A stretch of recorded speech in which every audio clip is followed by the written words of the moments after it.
Kevin Durant makes his Houston Rockets debut tonight, and I'm not thrilled about it. I'll explain. Later, I'll ask and try to answer the biggest questions for the Houston Rockets for the upcoming 2025-2026 season based off of what we've heard from them over the last week or so.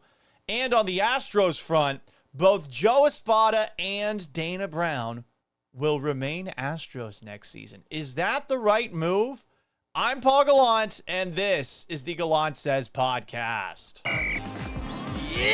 A radio show host in Seattle called Paul Gallant. Paul Gallant's wondering the same things a lot of people wonder. You are definitely living in the hindsight world today, Paul. Do you feel there's been a consistent theme with the interceptions? I think every interception really has a different story. I was just kind of curious what Paul gets to say. Oh, Gallant, what the hell is wrong with you? Hello and welcome aboard the Gallant Says podcast. It is Wednesday, October 8th, 2025, live on YouTube at Paul Gallant. Like this video and subscribe if you haven't already. On Twitch at Gallant Says. On X, Twitter, whatever you want to call it, at Gallant Says Pod. On Instagram at Sports Gallant. On TikTok at Gallant Says. And on Facebook at Paul Gallant Sports. You can join the show Monday through Friday around noon Central Time and occasionally after major Houston sporting events. Got a late start today because the new camera I got, because I'm trying to stream on TikTok as well, but I'm not allowed to because I'm not a virgin. I mean, I don't play video games. So we got a new camera. Camera wasn't working. I finally figured out how to get it working. 45 minutes. Used the camera yesterday. Thought that I had just bought something that was broken after its first use. So normally we get this thing started at noon. It's available after the fact wherever you get your podcasts. Apple Podcasts, Spotify as well. I think the best way to watch this show is on YouTube. If you ever want to cut me off mid-thought, send me a super chat, baby. Paul, stop talking. Listen. I'll play this, and I will immediately answer your questions. But I will eventually get to your comments, which you can also leave the old-fashioned way, gallantsays@gmail.com, or by leaving a voicemail, 281-836-3912. The Rockets have a preseason game tonight. And even though I think that I'm past the point of my career where I need to watch a preseason game in any sport, I'm going to watch it. I say that I don't watch preseason games, especially NFL preseason games. No one who matters plays. No offense to the guys trying to crack the 53-man roster who do. That's what the preseason is for the most part to me. And in Monday's Rockets preseason opener, we did not see Kevin Durant.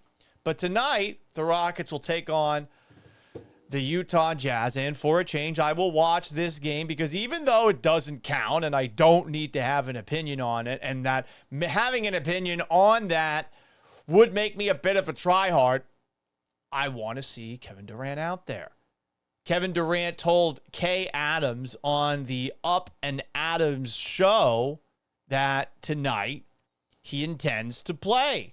Here he is with noted, strong, powerful, independent woman, Kay Adams, on the Up and Adams show yesterday. Here you go, everybody. If you're watching along on YouTube and Twitch and Facebook and X and the Gram, you can see what we're talking about here. Here is Kevin Durant and Kay. Playing? Yeah, I am. And I don't know how long though, because it's preseason, how long I'll play, but What is success for you with that? just get some good run up and down the floor, just to get your win right.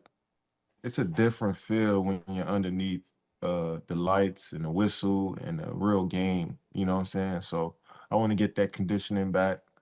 So, just check the boxes a little bit, not look for no wins or losses, just try to maintain and keep staying in shape. So he just wants to do the little things, stay in shape, run a little bit. But we will see him. And I imagine for some Rockets fans, that's pretty damn exciting. Here's the problem. I don't want him to play. I don't want Durant to play tonight. He didn't play Monday. I'd be cool if he didn't play tonight. I'd be cool with that. I hate thinking this way. The idea of resting players in any sport disgusts me. But if you're following the Rockets, you should already be a little bit paranoid about injuries, given that Fred VanVleet tore his ACL and is going to be out for a very long period of time before we even got to the Rockets preseason. And as someone who grew up a Celtics fan, thinking about how excited I was when the Celtics got Gordon Hayward, to see Hayward get injured in his first game, you know that freak accidents and freak injuries can happen in all sports, basketball especially. Jason Tatum tearing his Achilles. All the guys who tore their Achilles in the playoffs last year. But I don't want that to happen in a preseason game. It's one thing if it happens in a regular season game. Shit happens. Shit shouldn't happen in a fake game.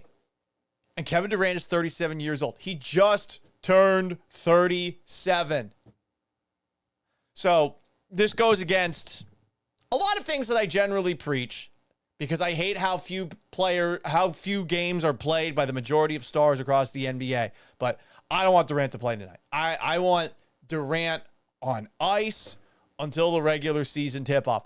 I want Durant in an egg crate, looking like Bubble Boy, until the actual games tip off. You should feel the same way. We all should be on the same page on this one. Kevin Durant does not need to play tonight, no matter how exciting it might be. Let's get to some of your comments before I talk about the biggest questions I have for the Houston Rockets going into this season. On Instagram at Sports Gallant, slow thus far. TikTok as well, slow at this point. On YouTube, what's up, Berserk? SSJ4 Drew asks, am I going to love Kevin Durant? I think so. I've always liked Kevin Durant. I feel like he loves the sport. I think he is an efficient three-point shooter. I couldn't stand watching James Harden chucking up 18 threes in a night and sometimes making only one of them. I don't like volume scorers. I like efficient scorers. He's about as efficient as it comes. His length makes him practically unguardable. He ain't so bad defensively as well. He's a really complete player and one of the best scorers that we've ever seen. So I'm really excited to see him, even if he's 37 and he isn't the same guy that he was in his prime. And I'm expecting him to come in and fill that role of closer for the Rockets and to be someone who can create his shot wherever on the court, which is something that really, if we're being honest, no Rocket had last year, unless you count Fred VanVleet going apeshit against the Warriors in the playoffs as creating your own shot. I loved what Fred VanVleet did, and I think everyone that was giving him shit last year for playing, oh my God, why is it Reed Shepard playing? Why is it Cam Whitmore playing? Blah. I think you all need to eat shit. Or crow. I'll settle for crow. After you talk so much shit about the guy. But, I mean, the guy was hitting lucky shot after lucky shot after lucky shot against the Warriors. Obviously, it takes skill to hit a shot in the NBA, especially in the playoffs. But what he was doing felt supernatural. And yet, you should apologize for your behavior if you were one of those people who was talking shit to him last year. More comments here on YouTube. Molten Metal asks, over under Durant playing in 38 games. I got the under. I think it's going to be over by a lot. I would say the over under should be 58 or so. And that's where I wonder, and I'm totally cool with him playing 3/4 of the games this year. The real question is, can the young Rockets who he's joining take a big step forward this year as scorers, as more consistent players? We shall see. SSJ4 Drew says, I'm going to be worried every time Durant steps on the court about injuries. He's also one of the biggest bitches in the league. Come on. I don't understand how people believe that about him. The guy is perhaps too online, but I feel like there are some similarities between him and Baker Mayfield. People talk shit to Baker Mayfield. Baker gives it right back. People talk shit to Kevin Durant. Durant gives it right back. Maybe you don't like Durant because Durant left a damn good Thunder team that had nearly beat the Warriors to join the Warriors. But I think this idea that he's sensitive because he actually goes online and interacts with people is crazy. How many players are completely removed from talking with you, with me? Like most of them. They're living in a completely different cloud and they're having their ass kissed left and right. Durant actually exposes himself to the people who were talking shit. I don't think that's a bitch move at all. Greg Todd says on Twitch, you should team up with Sean Salisbury. I saw the news about Sean today. I'm not sure what the specifics were. I sent him a DM on X. Not Santa says, glad the podcast didn't get a 1560 vacation. Yeah, I spent the entirety from 11:50 until 12:40 trying to figure out how to get the TikTok camera working. On TikTok, what do we got? Some comments finally. Brian Lopez 8720 says the Rockets aren't doing anything without Van Vliet. Well, I definitely feel like now that's an easy thing to say. The hope is that the guy that you drafted so early, Reed Shepherd, can develop into your point guard on the fly. Will it happen? I have my doubts that it'll happen this year, but it certainly opens up some minutes for him. He's got to take advantage of it. It's one of the big questions I have about him. TikToker says, what's up? What's up, TikToker? Mayor Las Milpas says, wonder how NBA teams going to like traveling to Chicago, Portland, Los Angeles, etc. For what it's worth, I flew out of Portland on Sunday, and it was really easy to get into the airport. I didn't drive through downtown Portland, and I'm not going to act like things in Portland are good or bad. I really don't know. I didn't see for myself. Right-leaning media is showing some videos that make it seem like it's bad, and some left-leaning media are showing some videos that make it seem like it's totally fine. It's probably somewhere in between.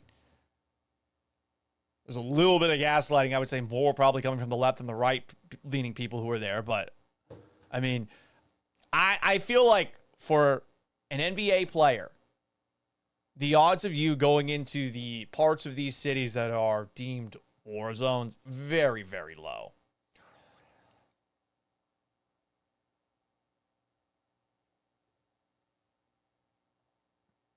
SSJ4 Drew says about Durant, he has a track record of leaving teams when it gets hard, and the teams usually don't live up to any expectations with him, as the should-be leader of the team. That's why he's a bitch. Well, that's a pretty loaded word to call someone who leaves situations that aren't good. I don't blame him for leaving Brooklyn at all. That situation went to absolute shit because of local policies and Kyrie Irving's ability to play, and James Harden quit first there, but everyone loves James Harden here, which I find absolutely reprehensible. Like, I did not like the James Harden era Rockets. Did not like watching it. Jamie Consuelo asks if I'm talking about the Bayou bodies. Tony the Handsome is asking about the Epstein files. Come on, people. Maybe on another show, I'll dive into some of those things.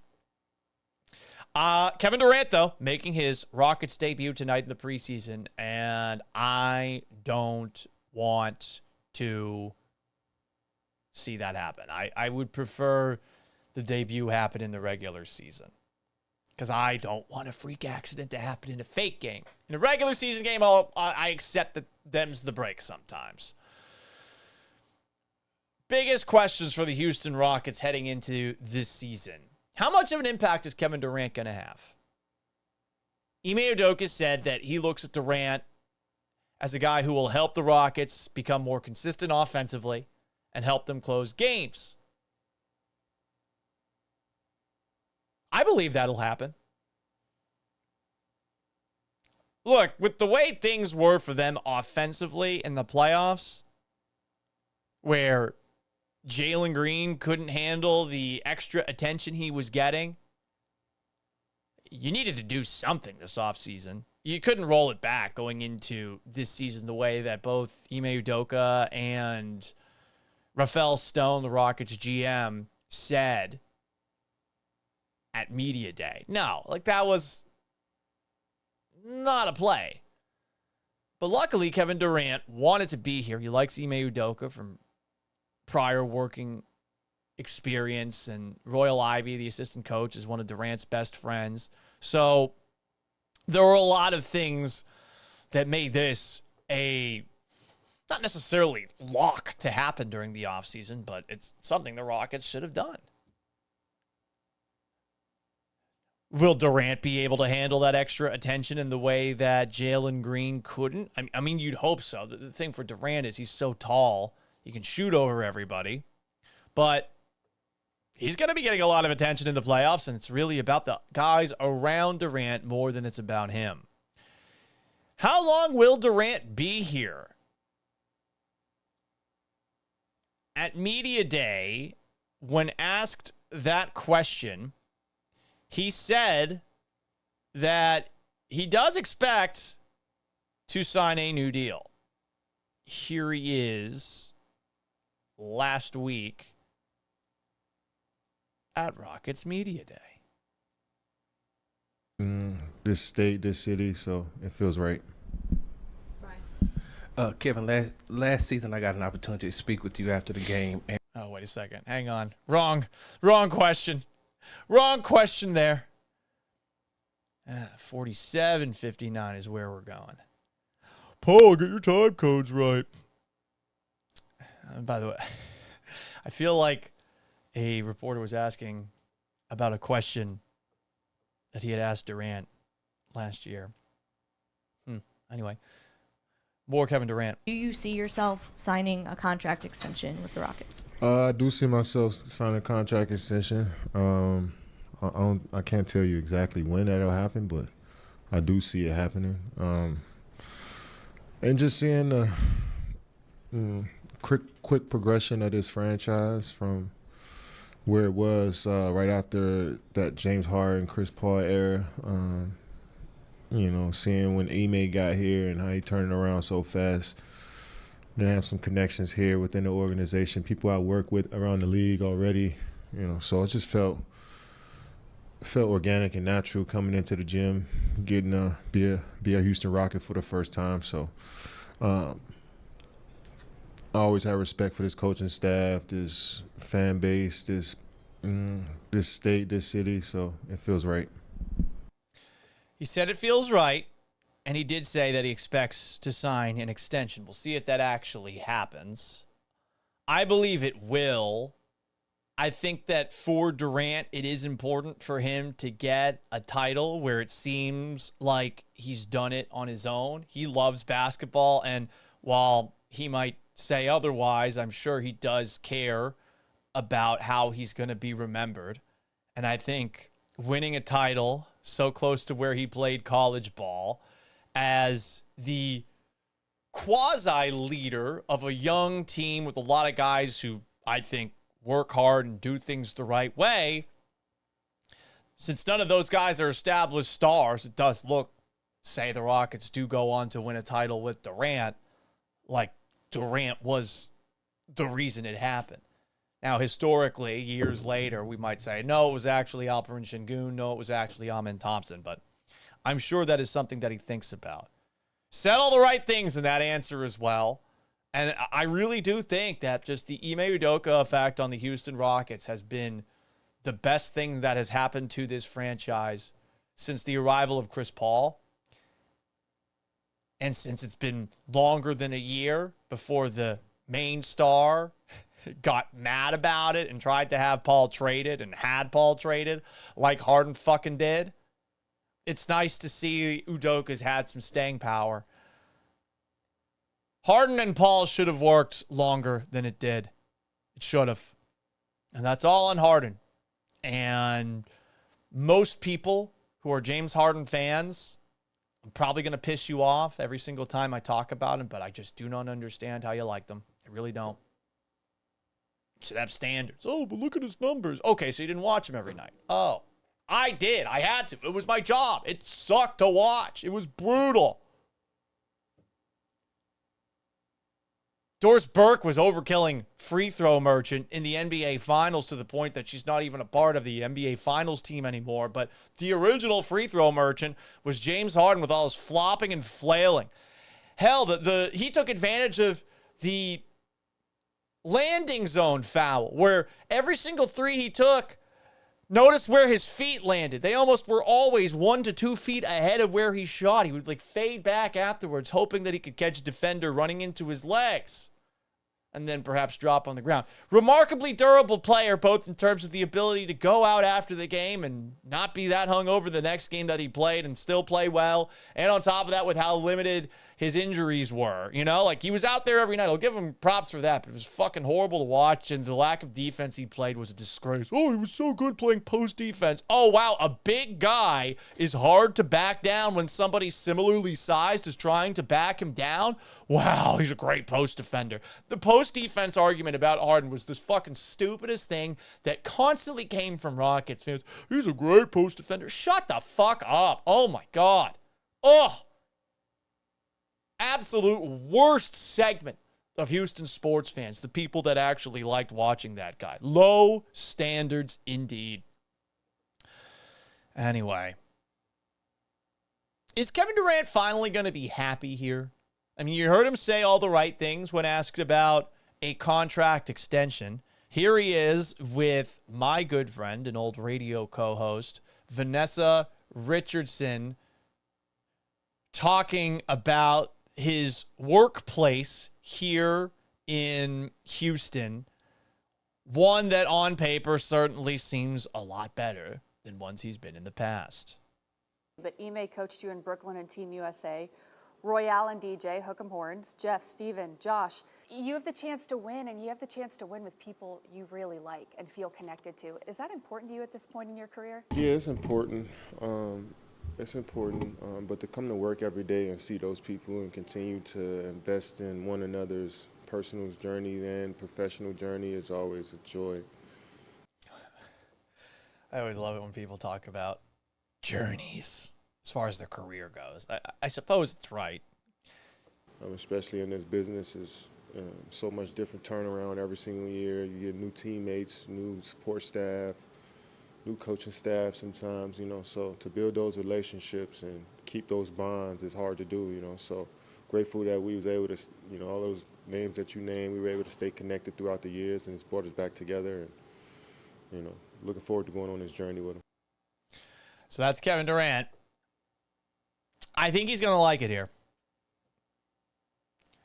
I don't think there's any obnoxious personalities on the court, off the court that he's going to have to deal with. I think that he's going to really enjoy playing with Amen Thompson and Alperen Şengün, who I think will continue to improve. We'll see how much improvement we get out of Jabari Smith Jr., who didn't play nearly enough in the playoffs, and from Tari Eason. We'll talk about those guys a little bit later on. I think it's going to work here. I don't know if that means a championship, especially with Fred VanVleet tearing his ACL, but I do think it's going to work here. More comments. Mr. Michael Myers, do you think Russell Westbrook signs with the Rockets? Jesus Christ. I don't like that kind of thing. Please, let's not. Are we so desperate to go back to our exes? Some of these Rockets fans want to bring Harden back all the time. Alan Bonilla 713 says on TikTok, the strip clubs love James Harden. I Have Fallen asks, how long is Durant playing today? From the sound of things, not that long. Amador Rodriguez says it's Charles Barkley all over again. Come on. That's an overstatement, too. Charles Barkley was fat here. I think he'd probably even admit it, that he was just like those women in San Antonio. SSJ4 Drew on YouTube really doesn't like Durant. I think he'll sign an extension here. Sounds like Kyrie saying he wants to retire a Celtic. But, I mean, Kyrie Irving was always full of shit and continues to be full of shit. I'm a free thinker, man. I don't disagree that there's a chance that Durant doesn't necessarily re-sign here, but he's going to keep his options open as long as he possibly can. Like, he doesn't have to sign that extension right now. You would want to see how it goes, for sure. But I don't expect things to be bad here.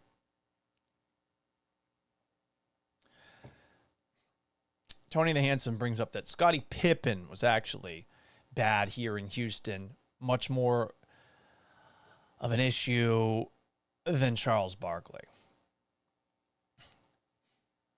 Hang on a second, y'all. Hang on a second.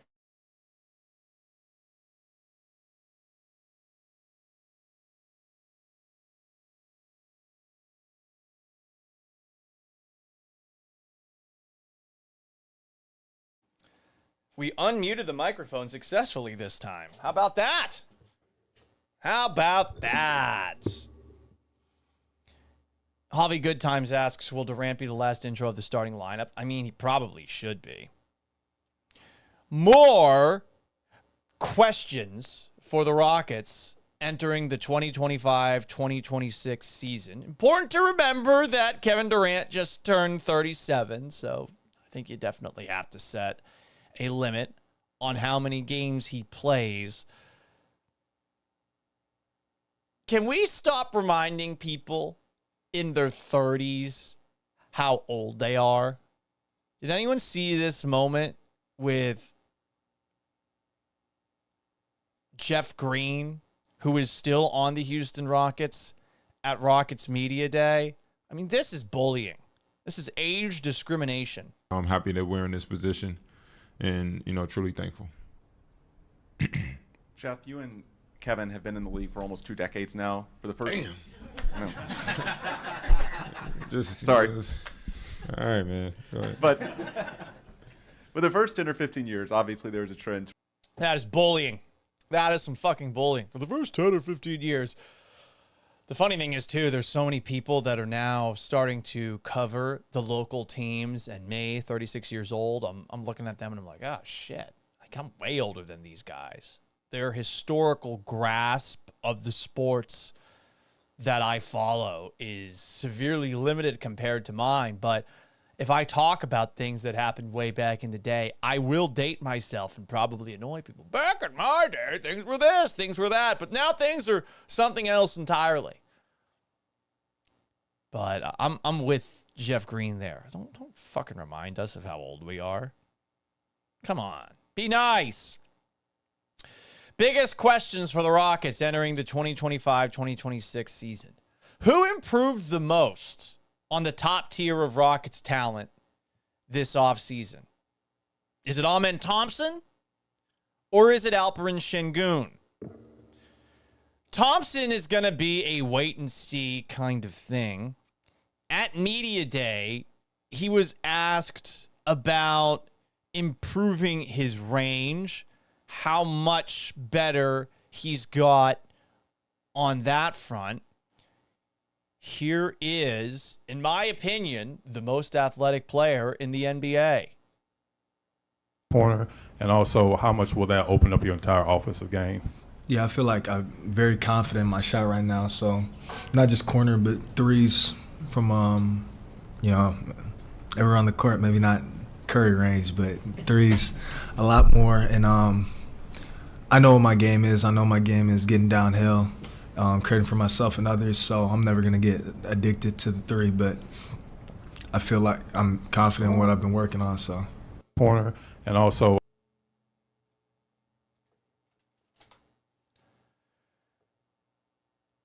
how much better, realistically, can Thompson be as a shooter if he's working on it as much as he has this offseason?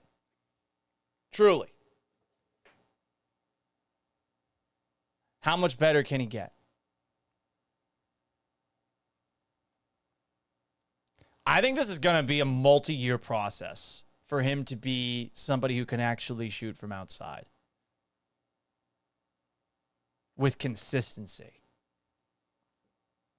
Which sucks to hear. I think everyone wants to see that growth immediately. But, I mean, think about it. How much better, realistically, can you get as a shooter in just one offseason? You can be more confident. But also, at what point does that confidence lead to you shooting too much and to Ime Udoka putting you on the bench, which Udoka does from time to time? Things to wonder about. More from Ahmed Thompson at Rockets Media Day. He was asked about comments that 3-and-D acquisition Dorian Finney-Smith, who's recovering from an ankle injury, had to say about his mentality. Here is Ahmed Thompson with a funny little zinger at Rockets Media Day. Hi, Amen. Dorian Finney-Smith just said earlier today that you need to not give an F and shoot it with confidence. Yeah. Do you think you're at a place where you don't give an F and you are shooting with confidence? Yeah, I definitely feel like I don't give an F and shoot it with confidence. You know what I mean? Me and Dorian talk about that all the time. So, I mean, last year you saw when he played us, he I think he airballed the first 2 threes, then he made 5 straight. So, yeah. Yeah, don't give an F, guys. I don't give an F. Cuss! Fuck! Fuck! Shit! Cock! Balls! Those words I can't say, even on the internet, but there are a lot of words I now can say. This is still one that I don't want to say, though, so Chris Broussard, take it away. I don't like that kind of thing. My bad, this one. Is the man retarded? Let me apologize for using that word. Oh. I have my first cousin, we just put him to, he died a few months ago. I feel like Thompson's improvement from last year to this year is not going to be on the same level that we see Alperen Şengün step up from last year to this year. Due to the Eurobasket tournament this offseason, I don't think anyone's had as much of a chance, in the United States at least, to really work on their game in high leverage competition like Şengün, which is something that we were hoping for. I thought after that Rockets-Warriors series that even though Şengün earned the respect of Draymond Green, that he needed to work on his stamina, he needed to work on his strength, he needed to work on his range, like a lot of things that he has to get better at in one off season. But Şengün's just more skilled offensively than Ahmed Thompson. So I am expecting Şengün to make a bigger leap from this year to the next than Thompson will. I think Eurobasket is going to, at the very least, improve his conditioning. And I think that there are probably other elements of his game that are now better after Eurobasket. Şengün talked about his Eurobasket experience at Rockets Media Day. Here he is being asked about it and talking about it. I thought he made some very interesting points along the way while talking about playing in Europe for Turkey. Let's unmute this bad boy. Hello. Congratulations on the Eurobasket run. Thank you so much. How do you see some of the playmaking and the three-point shooting that you exhibited there translating to here with the Rockets? Over there I had so much freedom. So coach was like, giving all that to me. and even the players, they were telling me. So, it was my country, my team. It's always different things, different job in there and over here. So, I was just doing what I can do the best and what is best for the team. So, very interesting little word right there, right? Freedom. He's best player on Team Turkey, I'm assuming. I think he has been called Turkish Michael Jordan. So naturally, the Turkish national team coach is going to let Alperen Şengün do things that Ime Udoka probably isn't going to.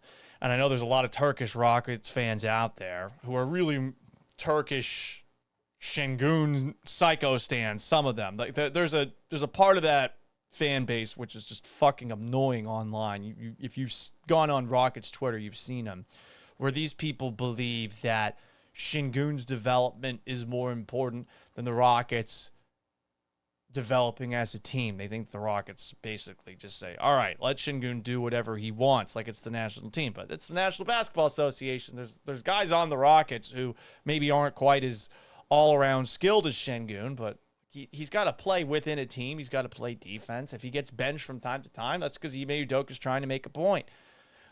So it was interesting that he mentioned freedom there. He is not going to have the freedom that he had in Eurobasket. But the good news about having that freedom that he had in Eurobasket is that he actually got to work on his game in high leverage situations. More from Alperen Şengün, and shout out to the follow-up question about freedom that you're about to hear. I was pretty confident out there. It sounds like you maybe don't expect to have the same freedom here. No, I mean, of course I will. He may give me the same freedom over here. But, just all the work I had in this summer, I just, there was a close time I can put it in there. So, I just showed it there.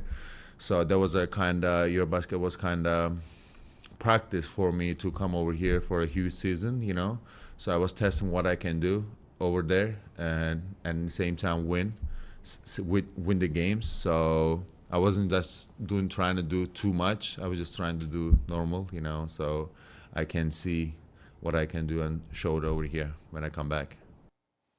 I'm looking forward to how much his game got better. We have the preseason to at the very least see some of it, and hopefully we see him with a little bit more range. If you take a look at his stats in Eurobasket, Şengün, in how many games did they play? 9 games in August and September, was from outside 7 for 22. He did not shoot threes very often. He was 2 for 3 against Estonia on September 1st. He was 4 for 7 against Serbia on September 3rd. I think that was the game that he played, I'm assuming, against Nikola Jokic. Not very efficient in the final against Germany, who won Eurobasket, 1 for 5 from outside. He shot a little bit from outside, 31.8%. How are we feeling about that? Does that mean this year you expect him to be given the green light by Ime Udoka to shoot it from outside? I honestly don't know. He had great numbers at Eurobasket. He averaged 21.6 points a game, 10.1 boards, 6.6 assists, a steal, and a block a game. He led the tournament in total assists, total rebounds. He became the youngest player to record a triple-double in Eurobasket history. He was a finalist for the MVP award. And he had 57 offensive rebounds, 23 more than any other player. The actual Eurobasket MVP was Dennis Schroeder for Germany. You might know Dennis Schroeder because he once compared the NBA's trade deadline to slavery, and he thinks that the reason in Germany he's not thought of like Dirk Nowitzki is because Dirk's white and he's black. Not because Dirk won an NBA championship against the LeBron Heat and won an MVP. Like Dennis Schroeder in the NBA, he's been all over the place. He's a journeyman. Weird narrative to push, but hey, do what you got to do, you know? Back to Şengün. Nearly 32% from outside on what, 22 shots or so. I think it's important to note that the European three-point line is a little bit closer at the very top. It's also important to note that European basketballs have different texture, different grip than NBA ones. Their weight varies. In the NBA, it has to be standard 22 ounces. In the Eurobasket, apparently it varies between 20 and 23. Classic Europeans, not dotting the I's and crossing the T's. But the NBA three-point line has shorter corners and a longer top of the arc. European three-point line is 6.75 meters at the top, and in the corners it's 6.6 meters. NBA's corners are 6.7 meters, and at the top it's 7.24 meters. Alperen Şengün, how much of a leap will he take forward playing with a guy like Kevin Durant, who I would imagine he's always going to be able to kick the ball back out to outside and get plenty of assists? Here is Şengün at Media Day talking about that last week. Ladies and gentlemen, the Michael Jordan of Turkey. You know, 2 main games, off the balls, everything, and you're gonna help me a lot. I already know that. I don't need to help him that much. He already does much stuff, but you know, I can hopefully get him easy shots. I can, because I know he don't get that much easy shots in his career, because who's guarding him is all focus on him. So hopefully we can make easy shots for him, create good shots. You know, he's one of the best scorer in this NBA history. So, you know, I know he's gonna make my job easy. Hopefully I can make his job a little bit easier. So, you know, like you said, we have a lot of talent, but it's end of the day, he's a hard worker, really hard worker, and this is really good for us to see. He's really working hard, you know, so we're going to look for him to lead us this year, and I'm going to be helping him to lead this team and, you know, win a lot of games. So I'm really excited, yeah. Alperen Şengün, everybody. As far as the other Rockets' top-tier players, not named Kevin Durant, it's Simon Thompson, it's Alperen Şengün. I think Şengün's going to take a bigger step forward than Thompson, and I think it's because he got to play in Eurobasket this offseason. Thompson, I think it's going to take a little bit longer for him to develop as a scorer, specifically from outside. Who's going to be best on that next tier of Rockets players? Who's going to take that leap forward between Jabari Smith Jr., who we all wanted to see more in the playoffs, and Tari Eason, who stunk in the playoffs for the Rockets? Who do you think is going to be better this coming season? Who's going to make more of a leap? I think most people would say Tari Eason is a better player at this moment in time, but the upside with Smith, because of his height and because of his ability to shoot, is really, really intriguing, and I think makes this an interesting little debate. Loved hearing this from Jabari Smith Jr. at Media Day, where he said that the expectation, even with Kevin Durant not there anymore, is this. Here is Jabari Smith Jr. Fun. After the strides you guys made last season, what do you think should be the expectations for this team going forward, especially for this year? I mean, I think the expectation should be a championship. I think everybody around here, everybody in the organization feels we're capable of that, and it's something that you shouldn't sugarcoat. It's something that you want to express and know that we're trying to do that. You know what I'm saying? And that's what we're trying to do. We feel like we're ready for it. Got a taste of the playoffs. we know what it takes. We have the team for it, have the coaching staff for it, have the support from the fans. So why not? That's what we're shooting for. I like that mentality. And I mean, last year, I think that wasn't the mentality.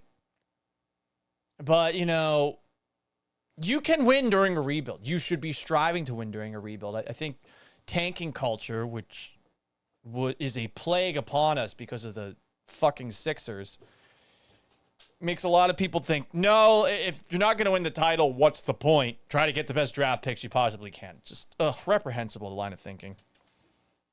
Absolutely terrible. Fuck all those people. You just want sports welfare to bail you out. Like, honestly, go fuck yourself. If you're someone that subscribes to that line of thinking, I think you're just an awful sports fan. Awful. Oh, if you're not going to win the title, take. Fuck you. Like, Patriots had the number 3 pick in the draft a couple of years ago. They got Drake May. Oh, but if they had tanked, they could have had the number 1 pick and gotten Caleb Williams. Well, look how that's going for the Bears compared to the Commanders and the Patriots right now. Or, oh God, why did the Texans win the last game of the year against the Colts, who I've hated my whole life? Oh no! And they draft the better quarterback between Bryce Young and C.J. Stroud. Who would have thought that quarterback that's my size, actually a little smaller than me, would go first overall in the NFL draft, but that did happen, despite him not having anything close to Kyler Murray's skill set of quickness and speed and all that stuff. That's neither here nor there. Who's going to be better between Jabari Smith Jr. and Tari Eason this coming season? Who's going to take a bigger step forward?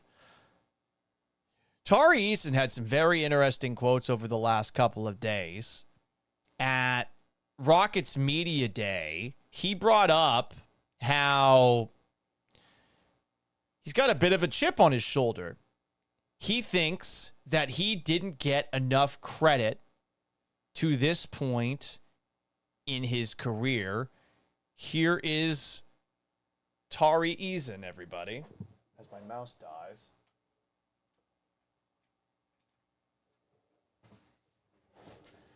Oh, that's annoying.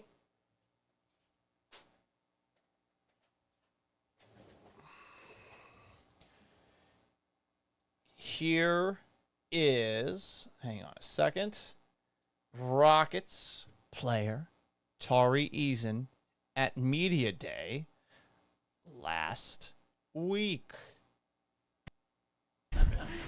Tari, a couple of days ago, you were on Twitter and you were kind of listing some of your accomplishments. Just what sparked that, and then do you feel underrated? Do you feel like you're not getting enough credit for what you maybe have been able to accomplish so far in your career? Yes. Why is that? Well, there was a list that came out of the top 100 players, and I wasn't on it, and I believe I'm a top 100 player in the NBA. I think my numbers speak for that. I think the things and the numbers that I've put up in the minutes that I've shown that I'm a top 100 player. And I mean, if you don't believe that, then I guess you could just compare it to somebody else averaging what I'm averaging in the time that I have. So, yeah, I think my numbers match up pretty well. He's mad he's not on that top 100 list. I mean, the guy lives too online, much like his mom. It's not healthy. You shouldn't care whether or not you're on the top 100 list, especially when he brings up the stats that he has. And he has pretty damn good stats to open his career. In case you didn't know, Tari Eason last year averaged 12 points a game. He shot nearly 49% from the field. He shot 34% from outside. For his career, he's averaging 10.3 points a game. He's a little under 35% from outside. He plays great defense. He hustles. Like, he does a lot of great things. You like Tari Eason. But why does he care about not being on that top 100 list? Also, hey, man, for what it's worth, a lot of people's first experience with you have been you talking shit to Draymond Green before missing the playoffs during the 2023-2024 season and then struggling in the playoffs this past season. You got to earn your way into that top 100, and you probably are a top 100 player in the NBA. I don't really feel like doing the stats comparisons. I just don't think you should be as focused on whether or not you're in that list. If it provides you the fuel to take a big step forward this season, great. And I like that he's ambitious. Tari said that he wants a bigger role offensively this year at Rockets Media Day when asked a two-part question about if he's watched any movies that he liked this offseason in addition to what he's looking to do this year. Here is Tari Eason at Rockets Media Day. The best movie you watched this offseason? Yes, I do want a more elevated role, and I think you'll see that with just my improvements in my game. I'm just going to let my game do the talking as far as that movie I've watched. I don't really care about the movie he watched, to be perfectly honest, but I guess he's a movie guy. He's a cinephile. That is fun. He clarified a couple of days ago, and apologies in advance for all the dribbling in the background. This is one of my big frustrations during NBA season, is that every single little bit of audio has a bunch of dribbling in the background. It would be nice if we could get past that. But here is Tari Eason clarifying what he wants to do in an expanded role offensively this season at, I believe, Rockets practice. More minutes and more opportunities. I think in the past 3 years, my minutes have kind of been where they within the 20 to 25 range. So trying to bump up my minutes and then bump up my opportunities. Obviously, I've worked on my game. Just being able to have maybe even one player in for me, a half or something like that. I don't know, anything like that. Just being able to pick my spots and stuff like that. But more minutes, more opportunities, being able to pick my spots. Yeah, I know. That's frustrating, right? Can't hear a goddamn thing. Can the people who go to shoot around, can you carry microphones on you? Please, for the love of God, like good microphones. It's not too much to ask. You're recording with your camera. How do you think it's going to fucking sound? Why are you posting this? Anyway. Omar F says, shout out to Vanessa. Yeah, shout out to Vanessa. That's my friend. Saw Vanessa a couple of weeks ago. The girlfriend and I hung out with Vanessa. We had a good old night down the street. So the top tier for the Rockets in terms of talent, it's Kevin Durant, Amen Thompson, Alperen Şengün. The next tier is Tari Eason and Jabari Smith Jr. Fred VanVleet's probably in that tier as well. But now since he's torn his ACL, who else are you putting into that conversation? Is Dorian Finney-Smith there? Dorian Finney-Smith, the Rockets brought on as a 3 and D guy. Finney-Smith last year shot 41% from outside. He averaged 8 points a game, and he plays really good defense. He had off-season surgery on his ankle. Says that he's getting better, that he's running, but it seems like he's going to, at the very least, miss the season opener, if not longer. He had one of the funniest moments at Rockets Media Day when talking about the injury that he suffered. Let's get to that little moment. I believe Brian Windhorst is the one asking him the question here. Teams, and to have somebody on the court like me who can shoot the ball, I feel like it gives us an advantage. It put teams in tough closeout situations, and I'm excited to get some of those corner threes. Dorian, I know you were dealing with that injury for a while. Mhm. I wondered if you could just describe how, like maybe a few years even. Yeah, the last 2 years, really down the stretch of last season, just but I'm a competitor, like I said, so I want to play. Sometimes I probably made the injury worse because my nut ass don't want to sit down. Excuse my language, but I don't like to sit. So you might have to save me from myself, and I wish I'd have had somebody just tell me to take it easy 2 years ago, and I'd probably be in a better position. But that's what got me here. Being that hard-nosed guy. So sometimes the things that get you, where you at can also hurt you. So I'm learning.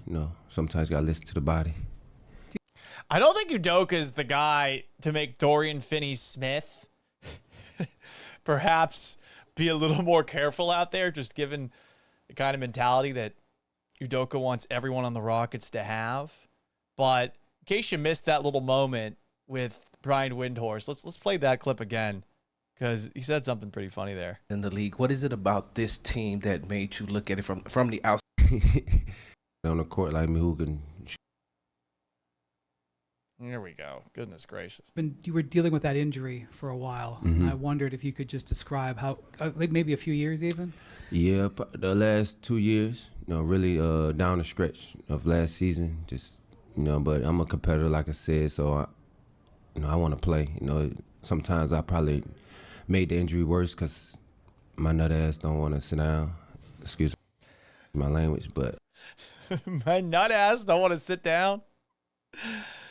Anyway, that's Dorian Finney-Smith. I think we're gonna like him.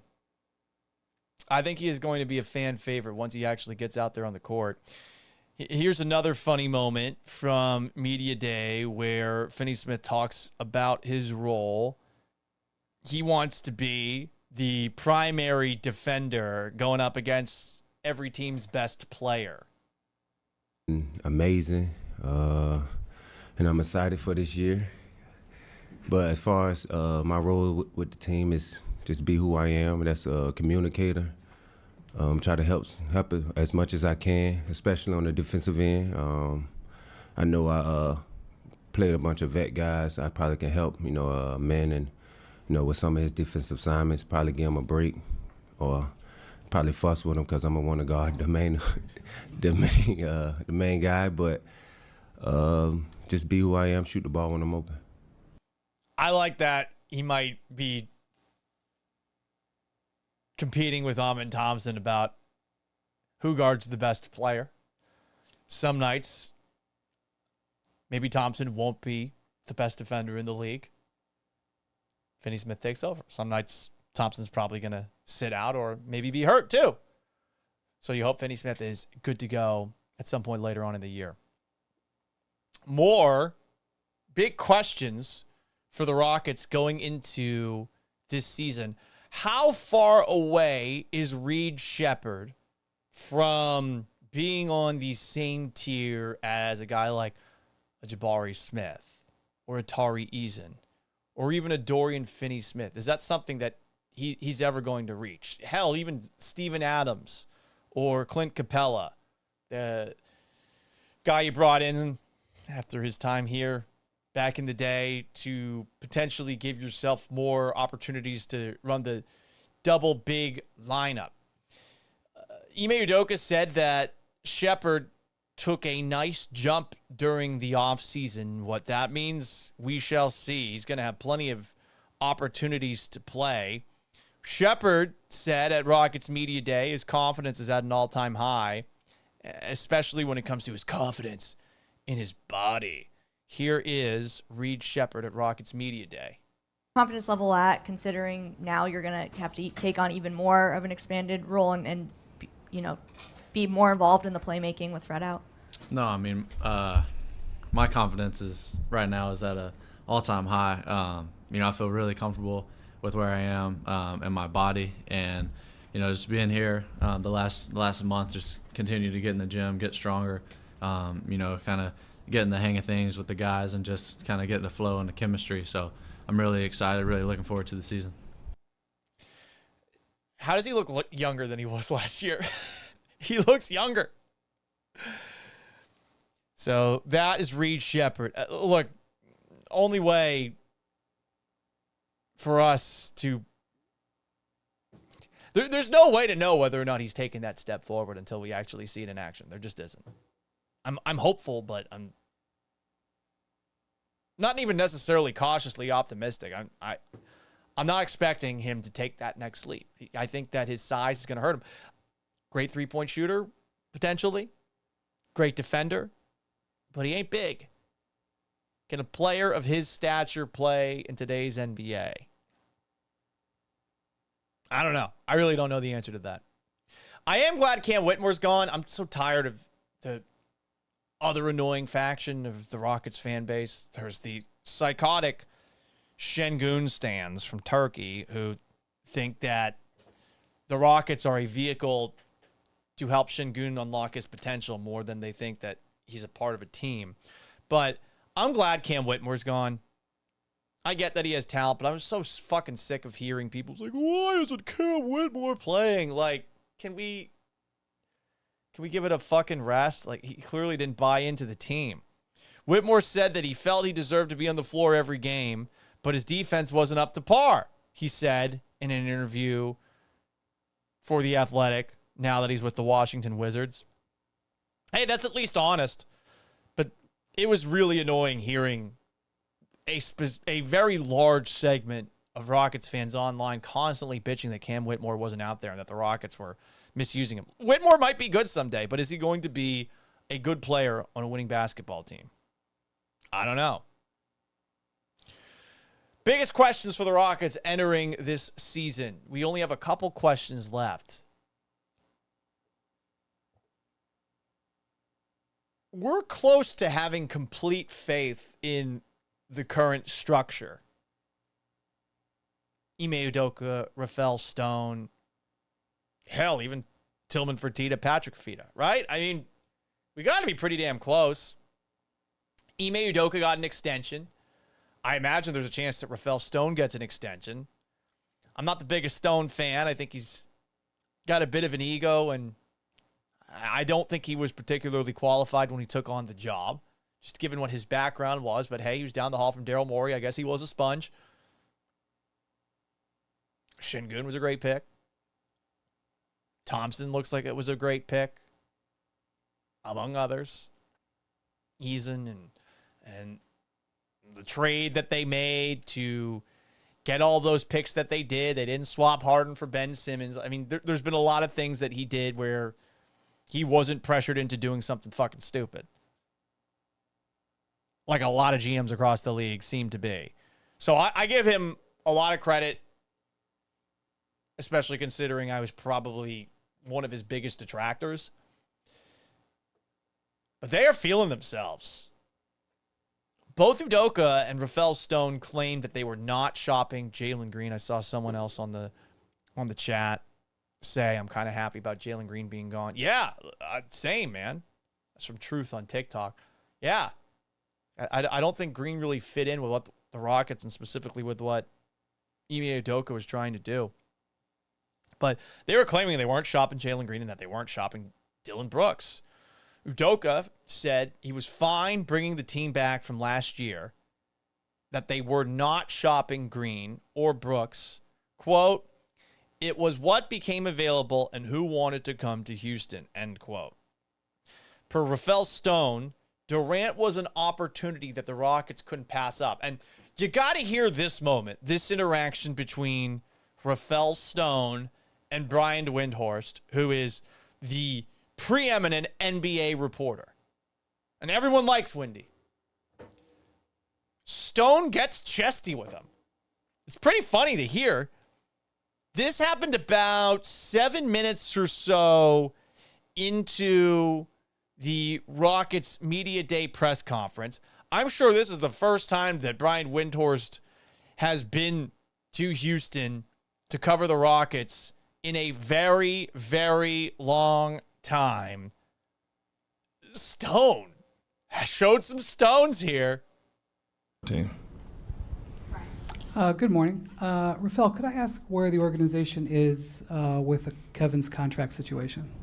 You can ask. I'm not going to answer. I don't talk about where we are with any of our players' contracts. Okay, could I also ask? I mean, subtle, but I think that was a flex. Yeah. Brian, you might be new here, but we don't talk about our players' contracts. He's feeling himself, deservedly. Ime Udoka's got to be feeling himself as well. I'm really excited for this season. And the first look at the Rockets with Kevin Durant is tonight. The Gallant Says podcast. Oh, it's not done. We got more stuff to talk about on today's show. More than just the Houston Rockets. Big news from the Houston Astros. This from Chandler Rome, who I believe will be the first guest of the Gallant Says podcast. Astros GM Dana Brown and manager Joe Espada will remain in their roles for 2026. I know Brian McTaggart of MLB.com was first with that news. Brown and Espada will continue on their current contracts, which run through next season and then expire after the year, which means a lot of people are wondering, okay, well, are they going to be here long term? But at the very least, they are getting a lame duck season next year that could involve an extension at some point. Brown didn't comment on his contract status in what Rome describes as an awkward end-of-season media availability last week. Joe Espada didn't talk about that as well. I think it would be completely unfair to pin the blame for the lack of success relative to years past for the Astros on either Brown or Espada. You can maybe make the argument, okay, somebody else needs to be in here other than Espada because maybe things are getting a little bit stale here. But I think Espada did the most he possibly could given all the injuries the Astros dealt with. And I would say with Dana Brown, considering all the injuries the Astros dealt with, the amount of guys that he was bringing up from the minor leagues that were actually doing well for the Astros upon arrival in the majors despite zero expectations, from Zach Short to AJ Bluebaugh and some others. I don't see how you could look at either of those two and say, these guys fucking suck. They got to be gone. I know a lot of Astros fans feel that way, and maybe you just want to head on a spike, on a pike. I don't know what it is. I think it's crazy to blame it on those two guys. The guys who need to be gone are the Astros hitting coaches. The Astros were not nearly patient enough at the plate this past season. The metrics show it. They were one of the most impatient teams in the league, despite telling everybody that they were going to be more patient at the plate this year. And then sending that memo out to the entirety of the clubhouse. And you could say, okay, well, Joe Espada's got to be on the Astros to be more patient at the plate. Sure, that's a fair criticism to hold against Espada, but the hitting coaches who have been here for a while didn't seem to pay attention to that. I suppose when it comes to Jose Altuve, you always want him to be aggressive, but we might be entering a chapter of Jose Altuve's career where he needs to be a little more patient at the plate. Yainer Diaz needs to be more patient. I suppose Jeremy Pena, the season that he just had, the career year he just had, maybe doesn't listen to what the Astros are telling him, especially as he's looking for that contract now that he's got Boris aboard. But there were a lot of impatient batters for the Astros this past season. The hitting coach has got to go. Going into next year without any changes, I find that hard to believe, just given how Jim Crane's constantly talking about the window always being open. How would the fan base believe that if you're going into next year and there's no changes at all? Medical staff, training staff, gotta go. I don't give a shit what was going on behind the scenes, and if I'm not a alerted doctor, like, they were fucking awful last year. Awful. Their return to play policy is one of the worst I've seen in sports history. And like, how you fuck up by not giving imaging to Yordan Alvarez, what was a muscle strain that turned out to be a fracture, a year after something similar happened with Kyle Tucker. Just boggles my mind. Really does. So Joe Espada's back. Dana Brown's back. We'll talk to Chandler Rome about it later in the week. As far as the Houston Texans are concerned,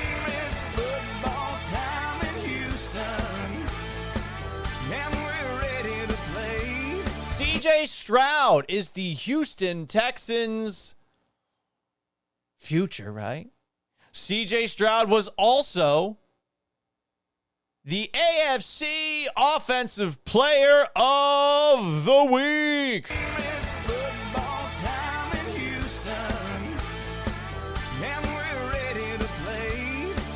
A press release, Houston Texans quarterback CJ Stroud named AFC Offensive Player of the Week, the NFL announced today.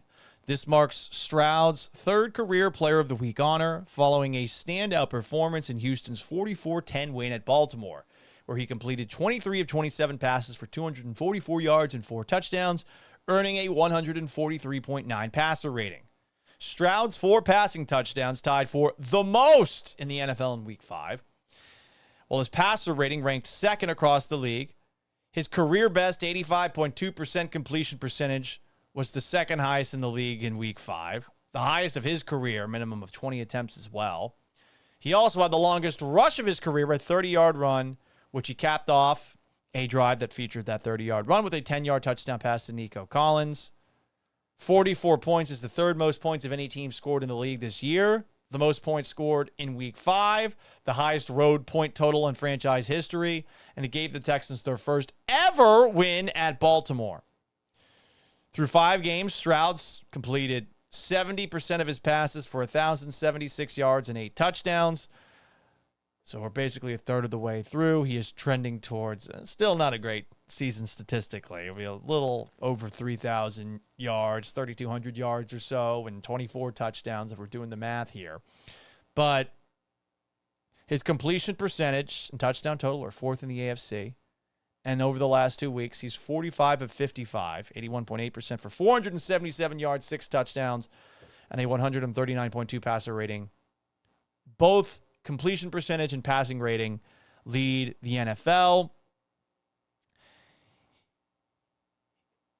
This is Stroud's third time winning Player of the Week. You love to see it. Can Stroud keep it up on the other side of the bye week? Well, given how tough a time the Seattle Seahawks had, slowing down Baker Mayfield stands to reason he should be able to light him up. But we will see. They got a week and an extra day plus to get ready for that game. Yesterday, we did a deep dive into Nick Casario's press conference, and we took you inside the vest to show you what Nick Caserio was really saying when he was answering some of the many questions that he fielded at his press conference. The guy is very wordy, and I believe that he would be quite the filibuster, say he ever went to Congress or something like that. I actually did the math on how many words he spoke.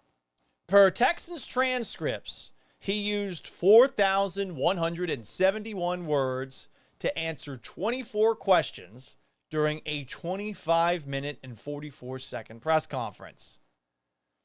Those 4,171 words, if used to make a college-style paper, size 12 font, double-spaced, and you know the trick. You got to make the period font a little bit bigger to give yourself a little bit longer. Those 4,171 words would be about 17 pages if it were a college paper. He, in these answers he gave, averaged 173.79 words per answer. Let's take a look at a double-spaced paper. It's about 250 words per page. He's given you 3/4 of a page per answer. And very often he's not saying much of anything. He could be a great filibuster, like Strom Thurmond of South Carolina, who on August 29th of 1957 spoke for 24 hours and 18 minutes against the Civil Rights Act of 1957. Nick Caserio could do what Strom Thurmond did. Talk, and talk some more and not say a whole lot of anything along the way. Want me to give one of the same answers as Nick Caserio, but do it in a southern accent like I'm Strom Thurmond? He was asked if Blake Fisher is a starting tackle. This is Nick Caserio as Strom Thurmond filibustering in Washington. I do declare we have 4 tackles that have started in the NFL. Is that not accurate? I'm saying we have 4 tackles. Blake Fisher, Trent Brown. Trent has started 100 games in the NFL. That's what I'm saying. We feel good about the people that are in the building. That's what we decided to go with. Each week we'll evaluate it and figure out what makes the most sense there, boy. He's so much better, Caserio, when he's on with Sean and Seth. Caserio was asked about that interaction between Jalen Noel and Jair Alexander on Sunday and on Sports Radio 610. Here is what he had to say this morning on Payne and Pendergast about Jalen Noel's decision, for whatever reason, to do the Ray Lewis schizophrenic dance that he was so famous for back in his playing days in the hostile environment of Baltimore.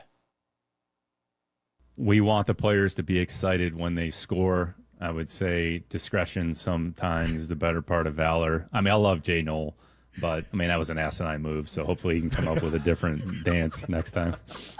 Asinine move!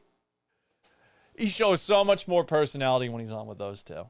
So I'm glad that he does that, because these press conference settings, oh my God, they're just brutal. They're an absolutely brutal listen, and he's so great at saying nothing in a lot of words. And I mean, he really uses a lot of words. Trending up, things certainly are trending up for Nick Caserio at this moment in time.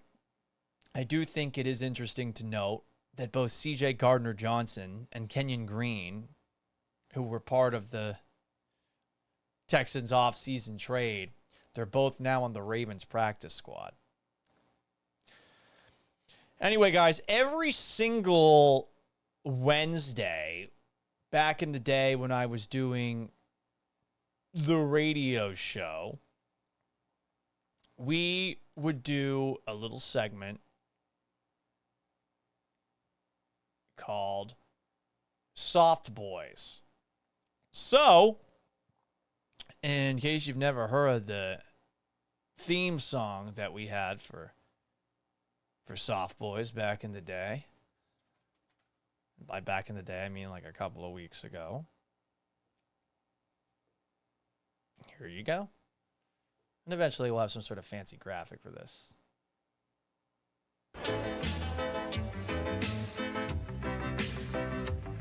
Soft boys, in a tough sitch. Ime Udoka thinks you're a bitch. In honor of the time that Ime Udoka told LeBron James in the midst of a Rockets-Lakers game that he is being soft because of the bitching he was doing, every Wednesday we tell you who's been soft in the world of sports and beyond. I'm sure by now you have seen Cardinals running back Emari Demercado's absolutely stupid move, forgetting to bring the football across the goal line during an incredible puke job by the Arizona Cardinals, who somehow, some way, blew that game that they played against the Tennessee Titans on Sunday. I have no idea how the Cardinals gave that one away, but oh boy, they sure were willing to give it away. I mean, you had an interception that you fumbled and a touchdown was scored on it. And a running back had a breakaway touchdown. And on his way into the end zone, he forgot the ball at the 1 yard line. In case you have not seen this play from Sunday, I mean, I got to show it to you. It's all-time bad. Here it is. Here is Emari Demercado.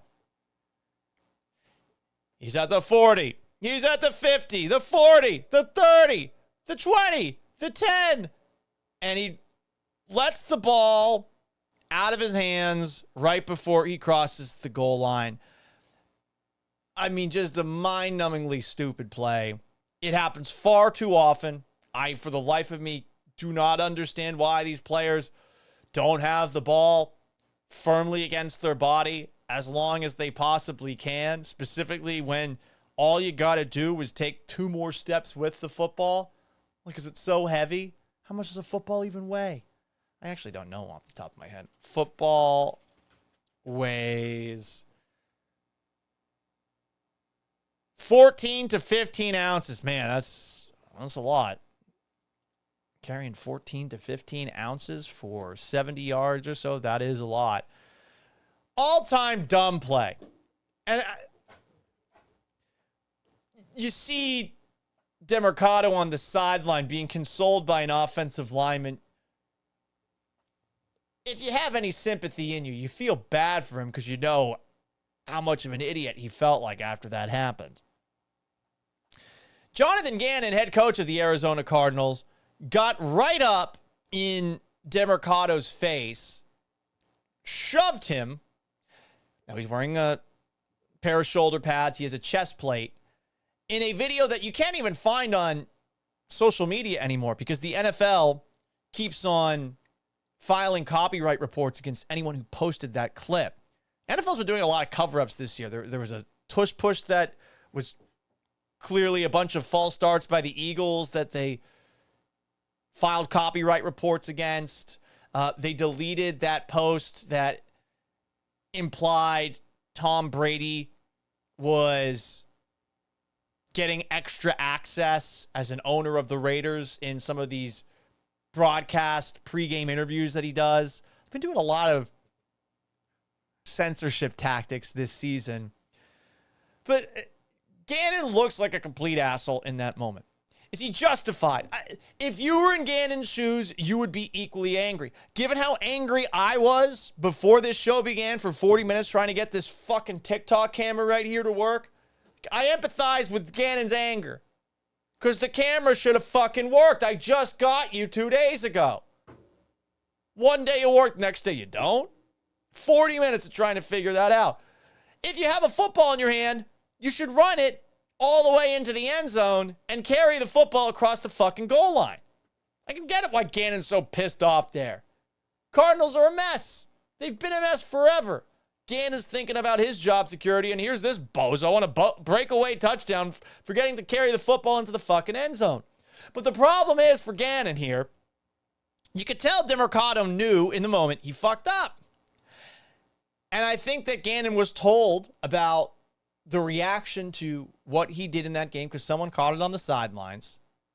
He downplayed it after the game was over, saying it's never about one play. Well, in a game of inches, yeah, it's often about one play. Gannon apologized to Demercado afterwards and was fined $100,000. For his part, Demercado handled it very, very well. But it's been really interesting seeing the coverage of this. The way that this has been discussed, it has been centered around, one, carry the fucking football into the end zone, which, duh. It's incredible that this keeps happening. Happened already earlier this year with A.D. Mitchell on the Colts. The Colts have a loss on their record because of A.D. Mitchell just completely losing the football in his hands out of the back of the end zone after what would have been an incredible touchdown. But it's also been about like, hey, the way Gannon handled this, you just don't do that. I'm not saying he was justified, but I'm also not going to act like this is some crime to go up to a player on the sideline and shove him for that. But Gannon should have realized that DeMarcado was clearly pissed at himself for doing it. And it's Captain Hindsight. You can't do anything about this now, but I think you should have gone up to him and said, you're going to be running a lot on Monday, and we're going to be killing you in film.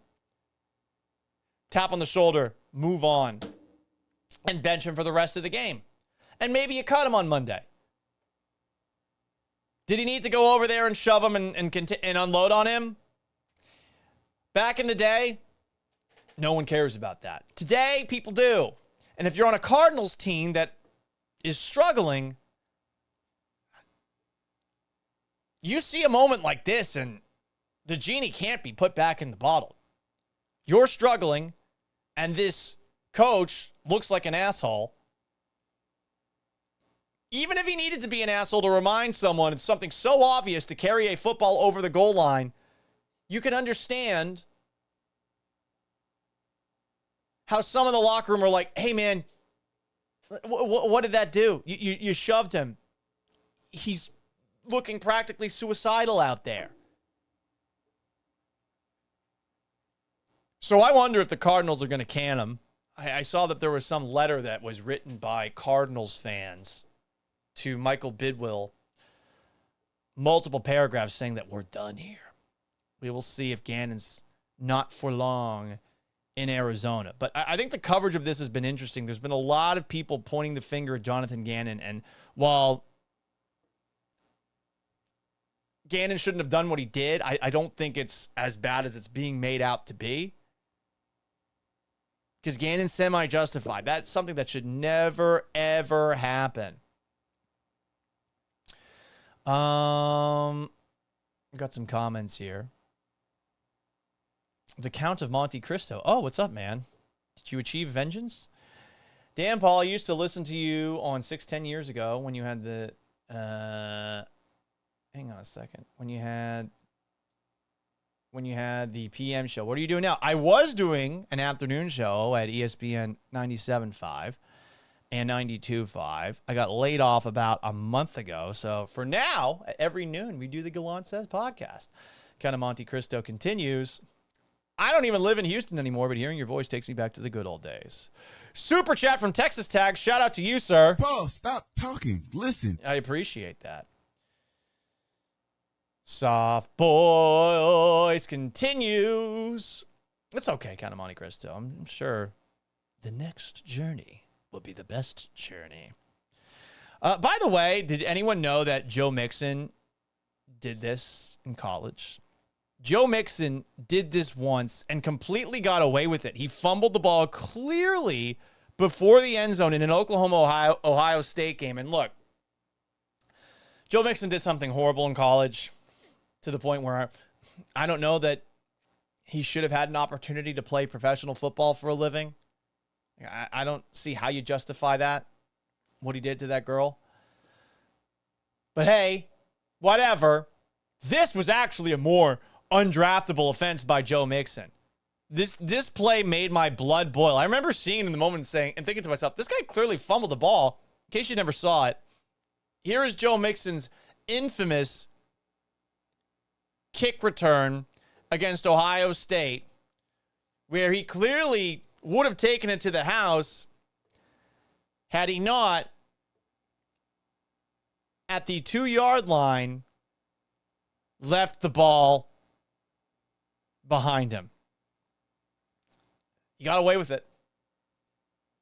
Completely got away with it. Undraftable offense, in my opinion. Soft boys. Who else has been soft in the world of sports?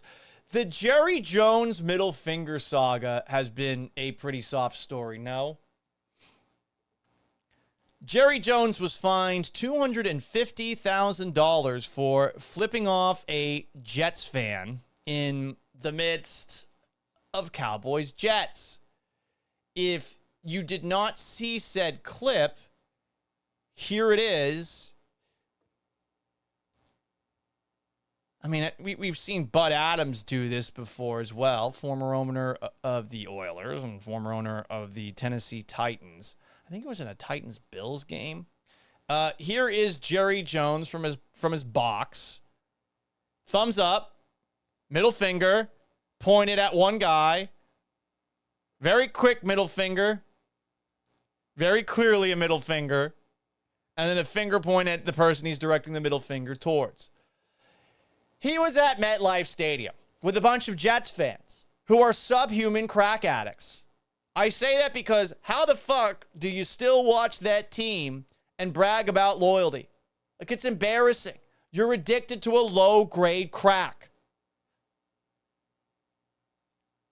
Whatever drug it is very, very low quality.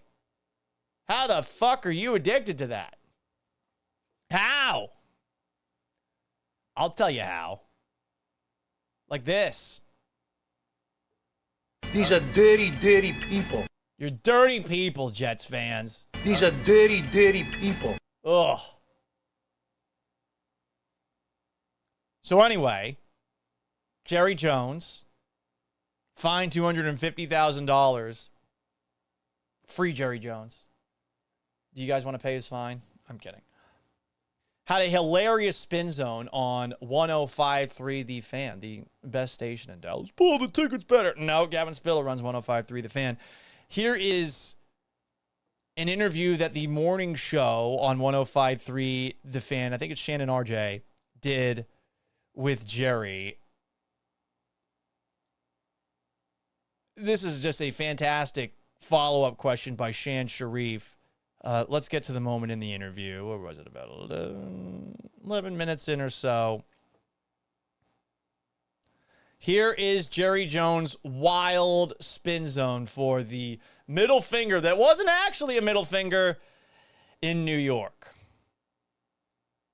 CeeDee Lamb, Tyler Booker, Tyler Smith, several others. Is there anybody you're anticipating could be back this weekend for Carolina? Yes, and we'll probably should be a little cautious as to how we say this because we need to see them, work earlier. But we've got our fingers crossed on Turpin, and possibly it would be a stretch, but we could have one of those offensive linemen come in. Jerry, speaking of fingers, when you gave the Jet fan... Shout out to Shan Sharif. He saw his opportunity. He took it. Speaking of fingers... Is the finger, were you just telling them how many wins they're going to have this year? Or was that like their IQ? That was unfortunate that was a kind of a exchange with our fans out in front of us. There was a swarm of Cowboy fans out in front. Not Jet fans, Cowboy fans. And the entire stadium was brimming with the enthusiasm of Cowboys, and certainly late in the game. And that was inadvertent on my part because that was right after we'd made our last touchdown. And we were all excited about it. There wasn't any antagonistic issue or anything like that. I just put up the wrong show on the hand, but that was inadvertently done. And I'm not kidding. It was, if you want to call it accidental, you can call it accidental. But it got straightened around pretty quick. I've had a chance to look at it. It got straightened around pretty quick. But the intention was thumbs up and then basically pointing at our fans because everybody was jumping up and down excited. This charming motherfucker. He's completely full of shit there. This is a moment where he's actually leaning into the idea that he's senile, which a lot of the people that think he should stop running the team believe. All-time spin zone by Jerry Jones there. You might think I'm kidding. I'm not. Okay, Jerry. Listen, you're allowed to flip off Jets fans. These are dirty, dirty people. You're allowed to do it. They're dirty, dirty people. Some questions here on the Instagram side of things. Scott Dem Moonwalks asks at Sports Gallant, speaking of Joe Mixon, why isn't he playing? Great question. And we still don't know. Based off of Nick Casario's answer, going into the bye week, doesn't sound like he's going to be back anytime soon. B. Hannon says, you flick people off when you're excited. I flick people off when I'm angry because I know exactly what that means. With friends, hey, it's harmless, but come on, we know very clearly what Jerry Jones was doing. He was flicking somebody off and pointing at them. That specific person. More in soft boys. The Seahawks fan who got into it with Baker Mayfield before Seahawks and Bucks on Sunday. By the way, what incredible uniforms between both the Seahawks and the Buccaneers on Sunday. The Bucks were wearing their "we used to suck in these" uniforms. Then in 1997, they switched to the pewter pirate look, and they've been a really good organization ever since, outside of the years where they had the alarm clock uniforms with Jameis Winston under center. But the Bucks have the white creamsicle unis on. The Seahawks have the silver helmets and the royal blue Kelly green unis on. And before the game, a Seahawks fan gets into it with Bucks quarterback and an actual MVP frontrunner, Baker Mayfield. In case you didn't see that exchange.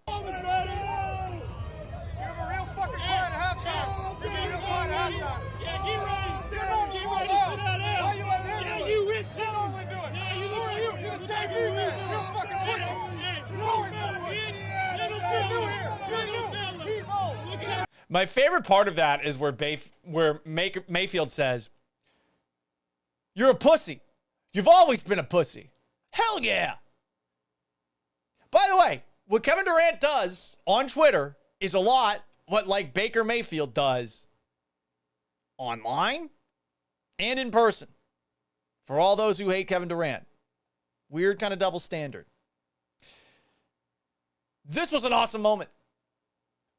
And after the game, Baker Mayfield followed it up on his way out the tunnel after the Buccaneers took down the Seahawks in what was an awesome game. I know that for the Seahawks, it sucks to lose, but you got to be feeling pretty good about how Sam Darnold's looked. I'm shocked by how good Sam Darnold's been. Here is Baker on his way out of the stadium. No, you still suck.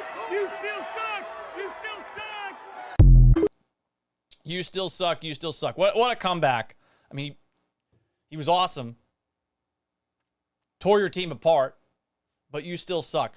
This guy, if his brand is talking shit, has to get better at talking shit. And from what I understand, this is the same guy who heckled Geno Smith before a Raiders-Seahawks preseason game.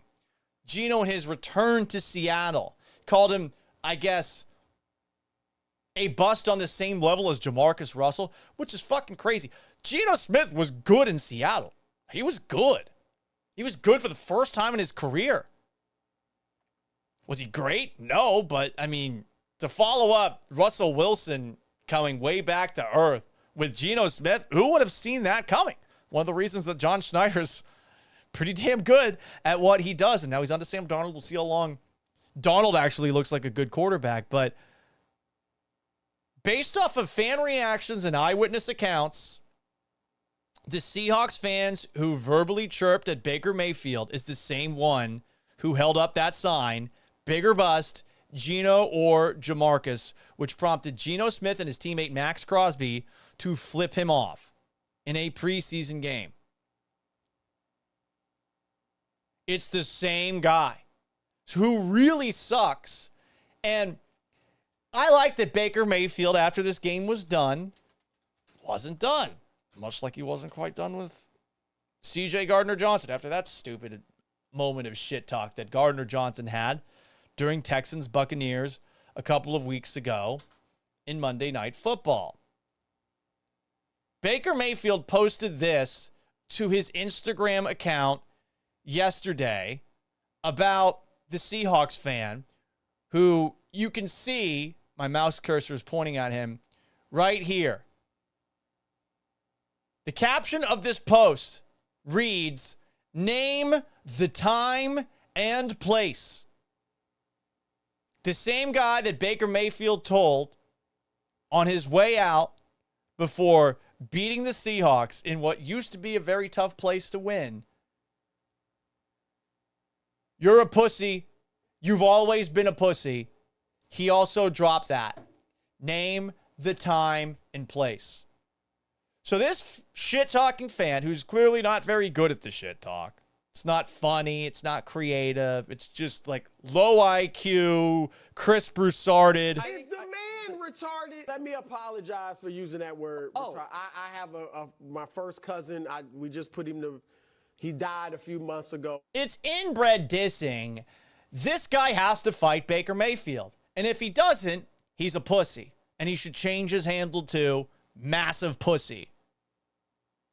Baker's right to call him out like that. I think people who do this shit on the internet are pussies. I would point to a lot of Warriors fans from last year's Rockets-Warriors playoffs. We'll do a segment on that at some point before the Texans-49ers game. That's a tease, huh? This guy has to fight Baker Mayfield. He has to. Mayfield has laid down the glove. I think that's what's done, right? Hang on a second. Let me do a little research. Lay down the glove. Throw down the gauntlet. That's the actual saying. He's ready to fight. Are you? Or are you just going to continue to be a pussy? The same pussy you've been your whole life. I suppose we shall see. Some interesting comments here. SSJ4 Drew says, Baker does it with a smile, does back and forth. Durant whines and thinks he should be untouchable. I don't think Durant thinks he should be untouchable. I really don't. I like Baker a lot. I think Baker does some of the same things that Kevin Durant does. More Gallant Says podcast. We're doing a segment that's going to be history focused daily on this show. HTX Rhino, we started at 12:40 today because I had some technical issues with the fucking TikTok camera, but we appreciate all you TikTokers that are here. I'm just saying the fucking TikTok camera that I just got, it did not work for 40 minutes, and then all of a sudden it did. Guess what it took? A computer restart. Who would have thought? There is a segment that we occasionally did, not very often, but I wanted to do it more. We called it Throwback Every Day, where we'd go back in time to history and try to link history to sports. So what happened on this day through all of time? October 8th. Let's go back in time. It's Throwback Wednesday.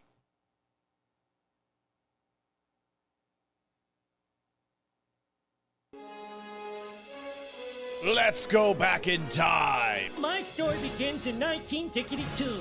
We had to say tickety because the Kaiser had stolen our word 20. Because Paul's too uncreative to talk about anything today. But this is going to take a long time, so you may want to get some snacks. It's Throwback Wednesday?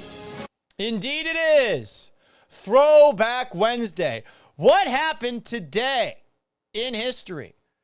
Did you know, with the Mariners now up 2-1 on A.J. Hinch and the Detroit Tigers in the American League playoffs, that today is the 30th anniversary of really the greatest win in Seattle Mariners history? Game 5 of the 1995 American League Divisional Series.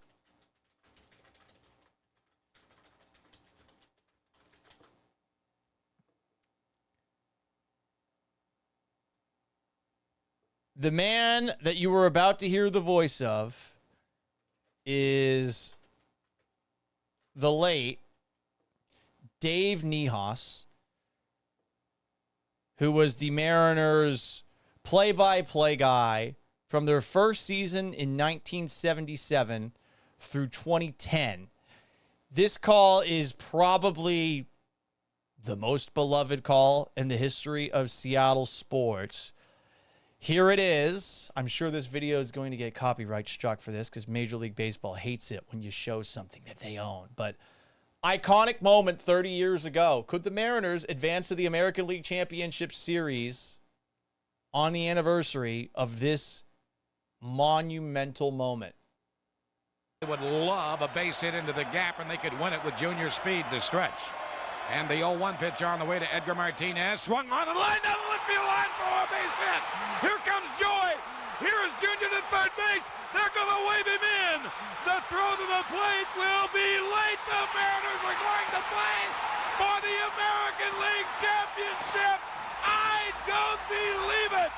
It just continues. My, oh my. Edgar Martinez with a double. Ripped down the left field line, and they are going crazy at the Kingdome.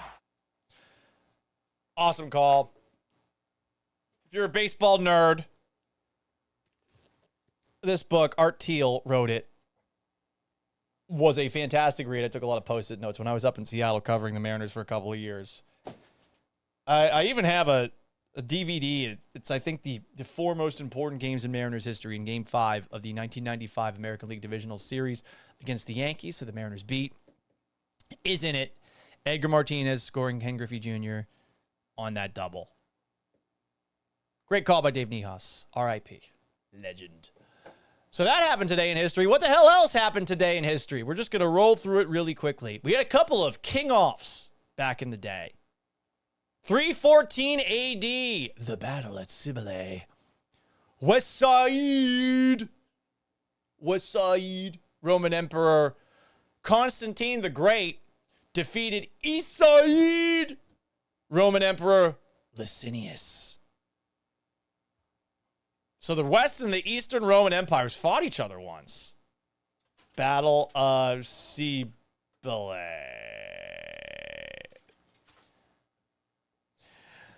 The site of the battle in Croatia saw Constantine win a resounding victory despite being outnumbered. Why were these hostilities started? Because Constantine appointed his brother-in-law as Caesar. Basanius. Oh my God. Nepo brother-in-lawdom.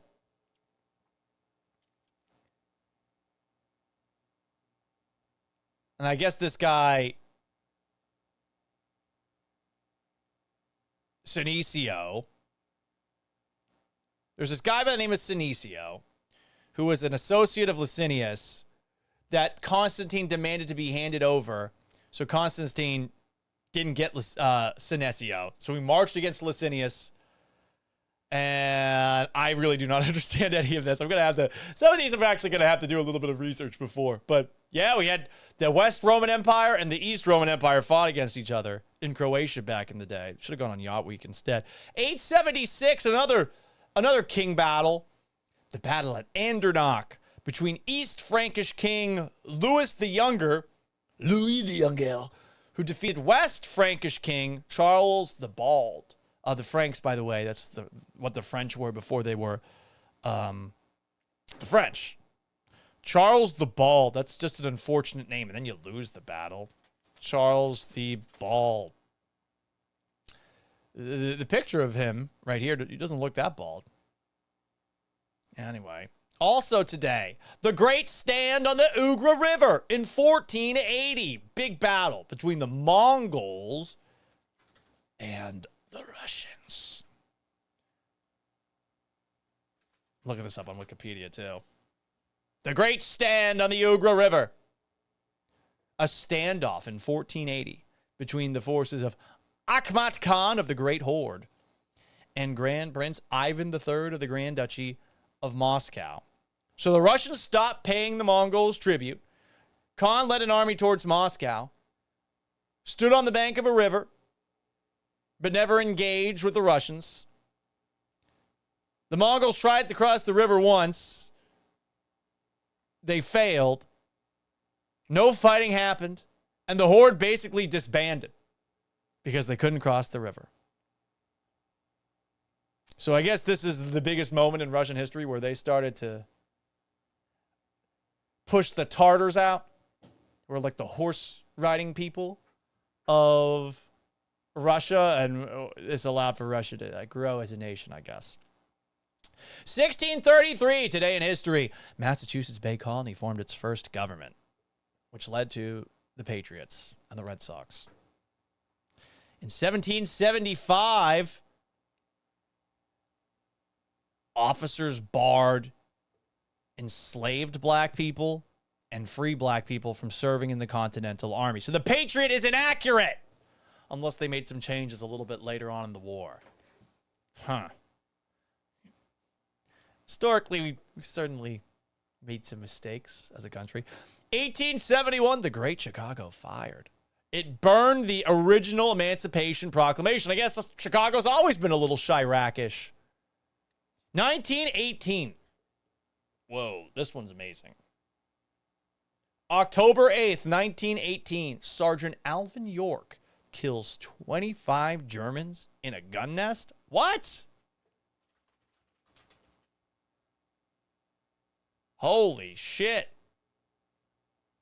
This guy's got quite the stash, too. This might be the GOAT American soldier. There he is. Alvin York was drafted in World War I, initially claimed conscientious objector status because his religious denomination, the Church of Christ in Christian Union, forbade violence. Nevertheless, after being persuaded that his religion was not incompatible with military service, he joined the 82nd Division as an infantry private. How did this guy go from being a conscientious objector to killing nearly 30 Germans in one nest? In October of 1918, York was one of a group of 17 soldiers assigned to infiltrate German lines and silence a machine gun position. 6 Americans were killed, 3 were wounded, right after they had captured a large group of enemy soldiers. Several of the Americans returned fire, while others guarded the prisoners. York and the other Americans attacked the machine gun position.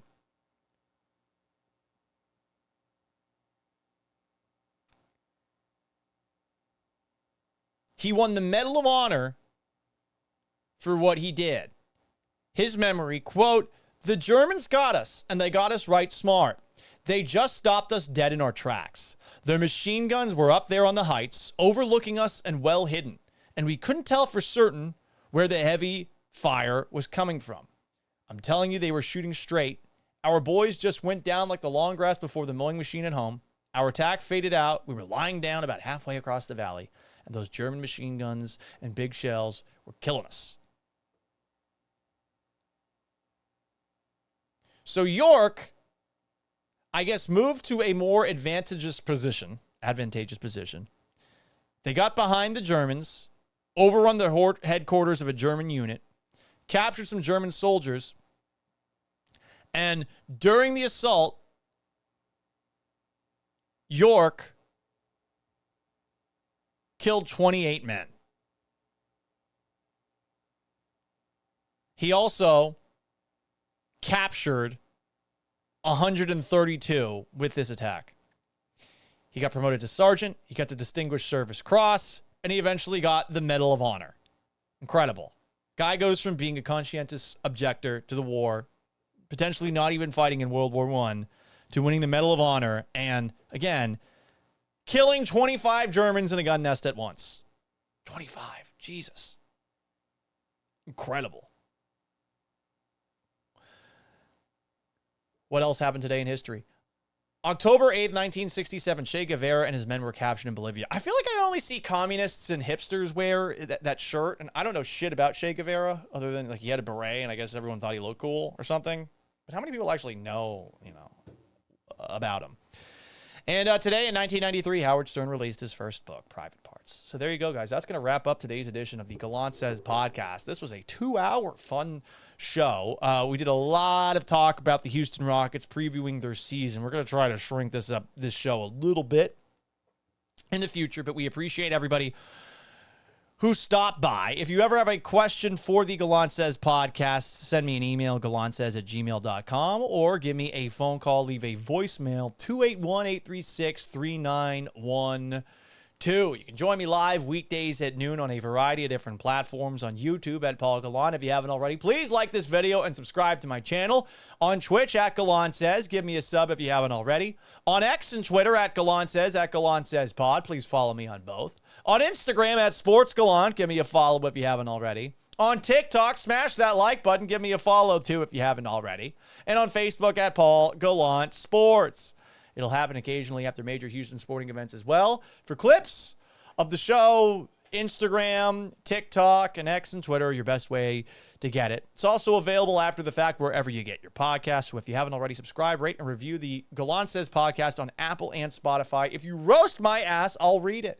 Until tomorrow at noon. We'll actually get started at noon tomorrow. So long, farewell, and have yourselves a wonderful Wednesday. Farewell and adieu to you fair Spanish ladies.